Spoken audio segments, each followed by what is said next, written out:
महादेव जी कहते हैं, यदि तुम इस संदेश को सुन रहे हो तो इसे पूरा सुनना। आधा अधूरा छोड़कर जाने की गलती मत करिएगा। अगर तुम इस संदेश को बीच में छोड़कर जाओगे तो महादेव जी नाराज होंगे और महादेव जी तुम्हारी कोई सहायता नहीं करेंगे।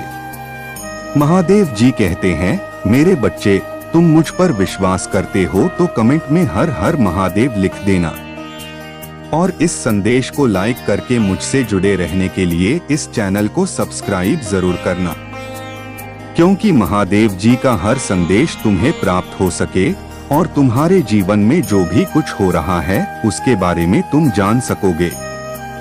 मेरे बच्चे, आज तक जिसने भी मुझे सच्चे दिल से याद किया है, मुझ पर भरोसा करके मैंने बताए हुए मार्ग पर चला है, उसको मैं कभी भी तकलीफ नहीं दे सकता। मेरे बच्चे, तुम भी मेरे प्रिय भक्त हो, इसलिए मैं तुम्हें इस संदेश के माध्यम से तुमसे बात करने आता हूँ और तुम्हें तुम्हारे जीवन में आने वाले हर समस्या का संकेत देता हूँ और तुम्हें उस समस्या से बाहर भी निकालता हूँ। मेरे बच्चे, मैं हमेशा तुम्हारे साथ ही रहता हूँ। तुम्हारे जीवन में चल रही पीड़ाओं का अंत निश्चित है। तुम्हें आज तक बहुत कुछ सहना पड़ा, परंतु मेरे बच्चे, तुम्हें डरने की जरूरत नहीं है, क्योंकि तुम पर तुम्हारे महादेव जी का आशीर्वाद है।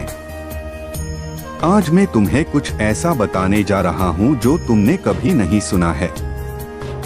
आज तुम्हें मैं एक बड़ी खुशखबर देने आया हूँ।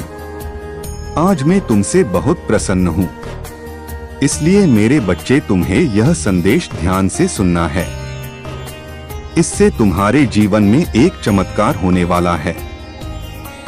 मेरे बच्चे, तुम अपने जीवन में खुश रहना चाहते हो और उन खुशियों को तुम ढूंढने की कोशिश कर रहे हो, तो मेरे बच्चे, वह खुशियाँ तो तुम्हारे आसपास ही है। बस तुम्हें उन खुशियों को महसूस करना है। तुम्हें उन खुशियों को अपनी छोटी छोटी चीजों में ढूंढना है और वह तुम्हें तब मिल सकती है जब तुम उन्हें देख सकोगे। खुशियों को ढूंढने के लिए आपको अपने जीवन में सकारात्मक और प्रसन्नता भरे क्षणों को खोजने की क्षमता विकसित करने की आवश्यकता है। ध्यान दें कि तुम्हारे आसपास सकारात्मक और खुशहाल माहौल होना चाहिए। मेरे बच्चे, छोटे छोटे सुख के पलों को महसूस करो और उन्हें महत्व दें। अपने प्रियजनों और दोस्तों के साथ समय बिताओ। खुशियां तुम्हें अपने आप मिल जाएगी। मेरे बच्चे, कभी भी जीवन में बड़ी बड़ी चीजों की अपेक्षा नहीं करना। पहले तुम्हें उन खुशियों को महसूस करना है जो तुमसे जुड़ी है।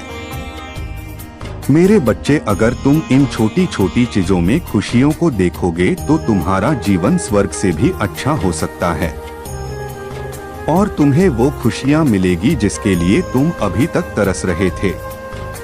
मेरे बच्चे, तुम्हें ध्यान देना है कि जो चीजें तुम्हें नुकसान पहुंचा सकती है, उन चीजों का तुम्हें त्याग करना है। मेरे बच्चे, यदि तुम अपने नियम का पालन करोगे तो जिन खुशियों को तुम हासिल करना चाहते हो वो तुम्हें अपने आप मिल जाएगी। इसलिए तुम्हें मैं बताने जा रहा हूँ कि तुम्हें क्या करना चाहिए। मेरे बच्चे, पहले तो तुम्हें अपने आप पर विश्वास होना चाहिए। इससे तुम्हारे अंदर जो भी डर है, जो भी क्षमताएं हैं, वो खत्म हो जाएगी। विश्वास एक ऐसी चीज है जो व्यक्ति को हिम्मत देती है। विश्वास से ही तुम आगे बढ़ सकते हो और अपने जीवन को बदल सकते हो। यदि तुम्हारे अंदर विश्वास है तो तुम कुछ भी हासिल कर सकते हो, चाहे वो कितनी भी कठिन क्यों ना हो, तुम उसे बड़े आसानी से प्राप्त कर सकते हो। मेरे बच्चे, दूसरी चीज है प्रेम।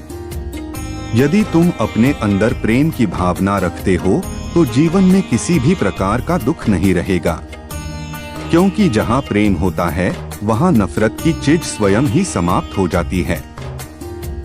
अपने अंदर प्रेम की भावना रखने से अपने आसपास के लोगों और चीजों के प्रति समझदारी, सहानुभूति और समर्थन की भावना तुम्हारे मन में आएगी।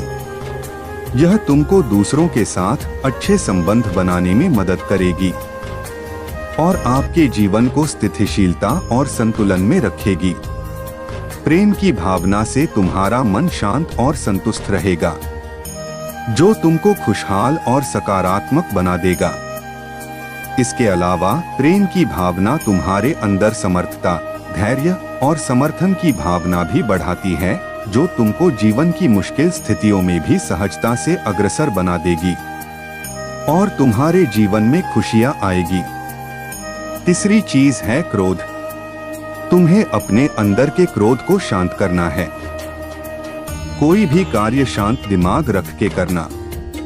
क्रोध से इंसान कभी भी सुखी नहीं होता, बल्कि दरिद्रता उसके पीछे पड़ती है। क्रोध करने से व्यक्ति के मानसिक और शारीरिक स्वास्थ्य पर नकारात्मक प्रभाव होता है।